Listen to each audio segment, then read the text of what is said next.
A day in my life as a OFW nga nag-for good na unta pero nibalik di ay for today's video guys. Karon day guys no kay nagsabot mi nga mga on mi tanan o amuan na lang ibutang sa lamisa ang mga pagkaon para wa na mi hugason. Amo nang ipangbutangan og mga may isda nga tamban nga pinilito. Tapos kay lahi ra gyud ni mga magkasinabot ta tanan no kay walay mga kg ba no. Kanang malipayon kita nga mga on kanang mabusog jud ka. Makuan jud ni mga ang tanan nimo kinaon ni abot sila pala pa. Bitaw guys oy, lami kayo ang sabot-sabot diri nga galit arins mit mga diri na uban naghiwa-hiwa na nang kuan o kanang watermelon tapos na nagbuhat og sauce tapos lahi pud ang nagluto ay ka-enjoy na lang gyud. Lingaw na kay mi ani.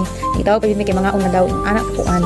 Basta na jud moy teamwork, di ba? Una kay ina man mi sa among amo karon nga kamuray pagluto, kamuray kuan kay dili mi mga undin ha adto mi sa igsuon sa kuan sa igsuon daw sa among amo nga babae. So dito sila kami pud diri lingaw-lingaw pud mi kunuhay human among trabaho nanawag ang among amo ang nagluto ana kay para mga una daw mi. So ana man nga mag-una lang taninyo magmukbang kanang murag puro fight gani sa mo din ni. Amo din gi-arrange daw dali na kayo oy tanawa na o di ba? Perfect kaayo nindot kay sa tanan amo anggi.